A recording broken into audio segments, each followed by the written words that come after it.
இதற்கே துணை. ஆயிரம் வருடங்களுக்கு முன்னே வந்த பாரவான்கள் தெய்வம் அவர்களின் திருச்செயலினை நிரூபணையாக காட்டி உறக்கக் கூவும் திடதீர்க்க தரிசனங்கள். ஆதி புராதன வேத செம்மலாகிய சொராஸ்டர் நாயகம் அவர்கள் கூறிய திடதீர்க்க தரிசனம் பகுதி 2. முதல் பகுதி கீழே டிஸ்கிரிப்ஷனில் கொடுக்கப்பட்டுள்ளது. முதல் பகுதியின் தொடர்ச்சி.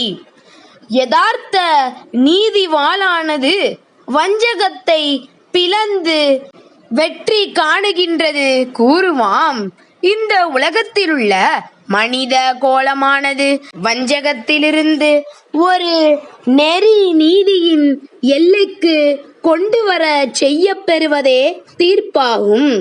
சொராஸ்டர் நாயகம் அவர்கள் இந்த வஞ்சகத்தை அடித்து சாய்த்து நன்னெறிக்கு கொண்டு வரும் நாள் நேரத்தினை எப்போது வருமென்று ஆறா சிந்தையராய் எந்நேரமும் எதிர்நோக்கி கொண்டிருக்கிறார்கள். நன்னெறி ராஜாங்க ஆரம்பத்தில் மனிதனுடைய பங்கு. நீதி தீர்ப்பர் அவர்களுடைய தெய்வீக இஷ்டத்தின் பிரகாரமே தான் உலகத்தை புதுப்பிப்பார். நீதி தீர்ப்பர் அவர்களுடைய தெய்வீக இஷ்டத்தின் பிரகாரமே தான் உலகத்தை புதுப்பிப்பார்கள். அதன் பின் சர்வ அண்டாண்ட சராசரங்களும் அங்கனம் புதுப்பித்த வழியிலேயே நடந்து ஓடிக்கொண்டிருக்கும். சொராஸ்டர் நாயகம் அவர்கள் பரிசுத்த ஆவி தெய்வத்தை நோக்கி, இந்த உலகத்திலே திரண்ட ஜனங்கள் நிரம்பி இருப்பதினால் எந்த விதத்தாலே எப்போது இந்த உலகத்தை அழிக்க முடியும் என்று கேட்க, அதற்கு பரிசுத்த ஆவி தெய்வம் கூறிய பதிலாவது.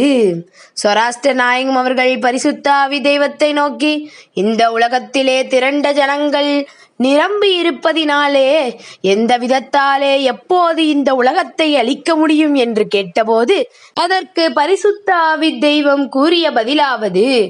கோபக்குறி கூட பெருவெறி வீக்க அடிமை தூர்த்த குரூரர்கள் கீழ்ப்பகுதியில் ஓர் கருமை சாடும் அவசகுண அசூப தோசிக்குறியுடன் தோன்றி நிகழ்ந்து வருகின்ற நாளையிலே காசாம்புக்கரை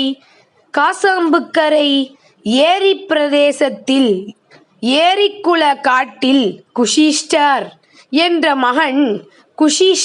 என்ற மகன் இறுதி தீர்ப்பர் அவர்களுக்கு தோன்றும். அவர்கள் என்னிடம் ஆலோசனைக்கு வரும்பொழுது பிரளயம் துவங்கி வந்துவிடும். அந்த குழந்தையின் பெயர் வர்க்கவான்.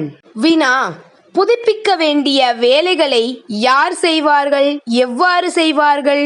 விடை: சொராஸ்டிர நாயகம் முதலாக பின் வந்த செம்மல்களும் இதற்கு நியமிக்கப் பெறுவார்கள். அந்த வேலைக்கு வேண்டியவற்றை முன்னெடுங்கால நாளையிலிருந்து செப்பனிட்டு உதவி செய்து வந்தவர்கள் மேலே குறிக்கப்பெற்ற இவர்களே ஆகும்.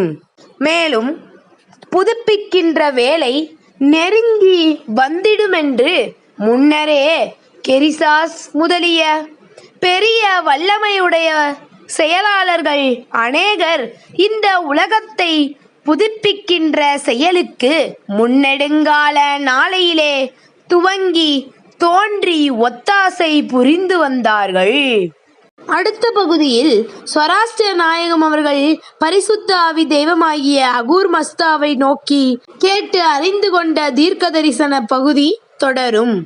அனைவருக்கும் நமஸ்காரம்.